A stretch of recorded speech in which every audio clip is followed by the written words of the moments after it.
आज हूँ Mehta teachers training college की प्रिंसिपल डॉक्टर सुमन चौधरी जी साथ, और इसी ग्रेट इंस्टीट्यूट के साथ हम कोलैब करके करने जा रहे हैं क्लोथ डोनेशन ड्राइव। मैम, आपके माइंड में ये आइडिया कैसे आया कि आपको भी इन सब ड्राइव्स के अंदर इन्वॉल्व होना चाहिए, और ओवरऑल जो स्टूडेंट्स की ओवरऑल जो पर्सनली डेवलपमेंट है उसके ऊपर ये सारी चीज़ें कैसे इम्पैक्टफुल रहेंगी? सबसे पहले तो आपकी संस्था का बहुत बहुत धन्यवाद कि उन्होंने हमें अपने साथ शामिल किया इस मुहिम में। और जनरली हम ये देखते हैं कि बहुत सारे हमारी सोसाइटी में ऐसे लोग हैं जो चीज़ें अवेल नहीं कर पाते हैं, वो वास्तव में गरीबी की जो रेखा है उसके वास्तव में नीचे हैं। तो हमारे पास घरों में इतने सारे कपड़े होते हैं, हम बहुत सारे कपड़े बिना काम के हम लोग परचेज कर लेते हैं और वो पड़े रहते हैं, बजाय उनको कहीं बाहर फेंकने के। अगर ऐसे बच्चों के काम में आ जाते हैं या बड़ों के काम में आते हैं तो मुझे लगता है एक समाज सेवा का एक छोटा सा जरिया है। और रही बात इसको कॉलेज में अप्लाई करने का, कारण ये था कि हमारी कॉलेज, क्योंकि हम एक टीचर्स ट्रेनिंग कॉलेज से जुड़े हुए हैं, और टीचर्स का काम होता है समाज में किसी भी काम के प्रति जागरूकता लाना और किसी भी काम के प्रति समाज को अवेयर करना कि जो काम हम अगर बिना खर्चे के, बिना तकलीफ के हम अपनी सोसाइटी को अगर कुछ अपने हाथों से दे सकते हैं। तो बीएड के बच्चे ऐसे होते हैं जो कई अलग अलग एरियाज से आते हैं और सभी के घरों में कपड़े और ये चीज रहती है। तो इससे हमें जरूरतमंद लोगों की सहायता करने के लिए एक मोटिवेशन मिलता है।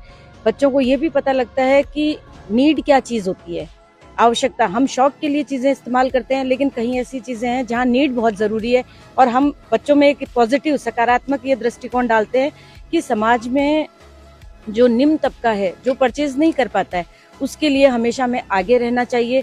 और टीचर्स ट्रेनिंग के बच्चे जो होते हैं वो काफ़ी मैच्योर होते हैं, समझदार होते हैं, और उनको इस मुहिम में जोड़ने का एक मकसद ये भी है कि गवर्नमेंट स्कूल्स में बच्चे जाते हैं, वहाँ देखते हैं कि छोटे छोटे बच्चे बिना शूज़ के आते हैं, बिना सॉक्स के आते हैं, सर्दियों में बिना स्वेटर के आते हैं। तो ये सब चीज़ें हैं जिससे हम जुड़ के कुछ समाज के लिए कर सकते हैं, और इसमें मेरे टीचर्स ट्रेनिंग के बच्चे पूरा सहयोग देंगे आपका, और कोशिश करेंगे कि इसको वर्ष दर वर्ष हम इसको आगे बढ़ाते रहें आपके साथ। जी मैम, फाइनली आप लोगों को कैसे मैसेज कन्वे करना चाहेंगे? फाइनली आप क्या कंक्लूड करना चाहेंगे? लोगों को तो मैं यही कहना चाहूंगी कि सिर्फ हम क्या कर सकते हैं, हमारे लिए क्या कर सकते हैं, अपने लिए क्या कर सकते हैं, इस क्राइटेरिया से बाहर आके हम दूसरों के लिए क्या कर सकते हैं, ये हमें सोचना चाहिए।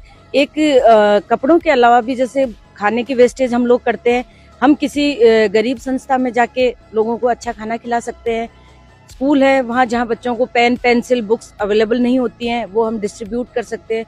जो हमारी ये सोसाइटी हैं जहाँ झुग्गी झोंपड़ियाँ जिनको हम कह सकते हैं, स्लम एरिया है, वहाँ जाकर भी हम इन बच्चों की हेल्प कर सकते हैं। इन्हें थोड़ी थोड़ी चीज़ें अगर हम लोग सोसाइटी में मिलके करेंगे तो शायद इनका भी भविष्य आगे बढ़ेगा। आपका बहुत बहुत धन्यवाद।